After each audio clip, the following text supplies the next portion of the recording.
Hello my dear students, हम JEE पीओआई क्यू डिस्कस कर रहे हैं। क्वेश्चन में हमसे बोला गया है a point source of light S is place at a distance L in front of centre of a plane mirror of width D which is hanging vertically on a wall.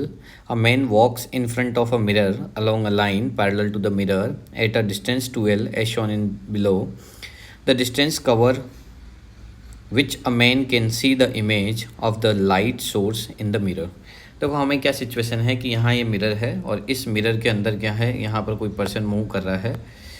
तो देखिए यहाँ पर अगर कोई पर्सन मूव कर रहा है तो ये पर्सन जो है, यहाँ पर कोई पर्सन है, ठीक है। तो ये पर्सन मूव कर रहा है मिरर के सामने, तो ये कितना एरिया देख सकता है। तो देखो हम यहाँ से क्या करते हैं, एक लाइट ड्रॉ कर लेते हैं। ये एक लाइट होगी हमारे पास, ठीक है। तो देखो यहाँ से एक लाइट आएगी तो ये क्या है, इस तरीके से रिफ्लेक्ट होके जाएगी, ठीक है। यहाँ पर भी एक लाइट रे आएगी तो ये इस तरीके से क्या होगी, यहाँ पर रिफ्लेक्ट होके चली जाएगी।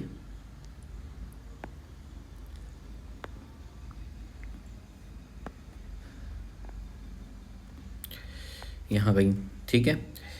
तो आप ध्यान से देख पा रहे होंगे कि यहाँ से अगर मैं एक हॉरिजॉन्टल लाइन ड्रॉ कर लेता हूँ, यहाँ पर भी एक मैं हॉरिजॉन्टल लाइन ड्रॉ कर लेता हूँ। अब देखो यहाँ पर सोर्स रखा हुआ है, तो मिरर के जितने सामने ऑब्जेक्ट रखा होता है उतनी ही डिस्टेंस पे पीछे क्या होती है, हमारी इमेज फॉर्म होती है।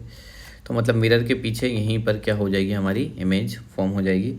इस तरीके से कोई डायग्राम हमारे पास फॉर्म हो जाएगा। अब देखो अगर हम ध्यान से देखें यहाँ पर, तो देखो मैं इसी को सिचुएशंस को बना देता हूँ कि ये हमारे पास क्या है, एक मिरर है, ठीक है। इसको इरेज कर देता हूँ मैं, अगर आपको इसमें समझ में नहीं आ पा रहा प्रॉपर तो, ठीक है। तो यहाँ पर एक मिरर है और मिरर से हमने पॉइंट सोर्स को रख रखा है यहाँ पर। इस पॉइंट सोर्स से एक लाइट रे आ रही होगी, ठीक है, इस तरीके से, और ये एक लाइट रे इंसिडेंट हो रही होगी इस पॉइंट सोर्स से इस तरीके से। ये दोनों, अब यहाँ कोई पर्सन है जो ये वॉक कर रहा है, तो ये एक लाइट रे इससे रिफ्लेक्ट होके यहाँ पर जाएगी और दूसरी लाइट रेस जो है वो रिफ्लेक्ट होके यहाँ पर चली जाएगी।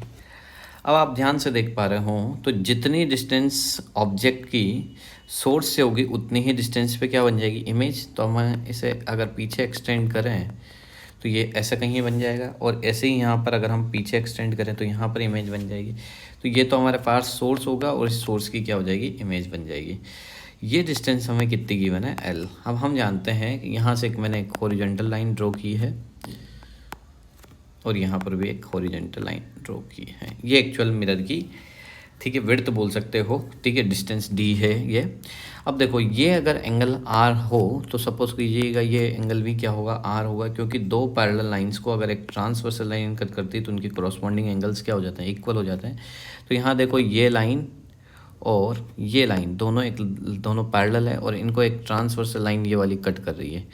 तो अगर ये लाइन इनको इस तरीके से कट कर रही है तो यहाँ पर जो फॉर्म्ड होने वाला एंगल है आर, वो दोनों क्या हो जाएंगे, सेम हो जाएंगे। अब देखो यहाँ पर ये दोनों कौन से एंगल हो जाएंगे, करस्पॉन्डिंग एंगल्स हो जाएंगे। तो देखो इधर यहाँ से करस्पॉन्डिंग एंगल होने के बाद हम यहाँ से बोल सकते हैं कि अगर ये कंप्लीट डिस्टेंस दी है तो यहाँ पर ये वाली जो डिस्टेंस होगी ये क्या हो जाएगी, d/2, और ये वाली डिस्टेंस कितनी हो जाएगी, d/2 मिरर की, ओके। और ये वाली जो डिस्टेंस है यहाँ पर कितनी कहलाएगी, ये वाली डिस्टेंस भी d ही कहलाएगी। तो यहाँ से अगर मैं tan r यूज़ करूँ तो tan थीटा होता है p/p, ठीक है। तो ये देखो सोर्स की जितनी डिस्टेंस l है, इमेज भी उतनी ही डिस्टेंस पे बनेगा, तो यहाँ पर l ही बनेगा। तो यहाँ tan r = p/p, तो यहाँ पर ये हो जाएगा d/2/r हो जाएगा, ठीक है। सपोज करो इसको मैं PQR ट्राइंगल बोल देता हूँ, ठीक है। तो मैं यहाँ पर बोल रहा हूँ इसे PQ और R ट्राइंगल। ऐसे ही हम बात कर लेते हैं QST बोल देता हूँ इसे। तो ये हमने अभी यूज़ किया है किस ट्राइंगल के लिए, PQR के लिए। सेम काम हम किसके लिए कर रहे हैं, QST ट्राइंगल के लिए कर रहे हैं। तो QST ट्राइंगल में अगर हम देखें तो यहाँ से भी हम tan r निकालेंगे, तो tan r = देखो ST तो नहीं पता, इसे मैं x बोल देता हूँ। तो ये x और ये डिस्टेंस जो है वो कितनी हो जाएगी हमारे पास, जो ये कंप्लीट डिस्टेंस होगी ये वाली, ठीक है। तो ये l थी, तो यहाँ पर ये 2l डिस्टेंस क्वेश्चन में गिवन है। तो हमने क्या करा है, यहाँ से tan r की दोनों की वैल्यू निकाल ली। अब दोनों को क्या कर देते हैं, हम इक्वेट कर देते हैं। तो यहाँ से अगर दोनों को इक्वेट करोगे तो यहाँ से आप बोल सकते हो कि d/2 कंप्लीट अपॉन r = क्या कर दो, x/2l कर दोगे, ओके, d/2, ठीक है। 10r क्या था, d/2, और ये मैंने डिस्टेंस r बोल दिया, एक्चुअली ये डिस्टेंस हमारे पास कितनी है, ये डिस्टेंस है r की जगह हमारे को क्वेश्चन में गिवन है कितनी डिस्टेंस है, l लेंथ गिवन है, ठीक है। ये वाली डिस्टेंस l है, तो यहाँ l आएगा, यहाँ पर भी l आ जाएगा। यहाँ से हमें x की वैल्यू निकालनी है, तो देखो ये क्या हो जाएगा, यहाँ से हो जाएगा हमारे पास situations d/2l equals to x/2l। तो यहाँ से 2l से 2l कैंसिल आउट हो गया, तो मतलब x की वैल्यू किसके बराबर होगी, d के बराबर। तो हम आ जाते हैं डायग्राम पे, ये x जो है वो किसके बराबर आ चुका है, d के। सेम टू सेम यहाँ भी x होगा, और ये x किसके बराबर आ जाएगा, d के बराबर आ जाएगा। तो हमें कंप्लीट फील्ड ऑफ व्यू देखना था कि कितनी रेंज तक ये देख सकता है। तो ये कंप्लीट जो है ये हमारे पास कितना हो जाएगा, x plus D plus x means d plus D plus D. तो यहाँ पर कंप्लीट फील्ड ऑफ व्यू की बात करें तो x plus D plus x, और x की वैल्यू d के इक्वल है, तो d प्लस डी, मतलब क्या आंसर हो जाएगा, करेक्ट आंसर 3D हो जाएगा। तो ये ऑप्शन नंबर 3 क्या हो जाएगा, यहाँ से करेक्ट हो जाएगा। आई होप आपको क्वेश्चन समझ में आया होगा। Thank you for watching.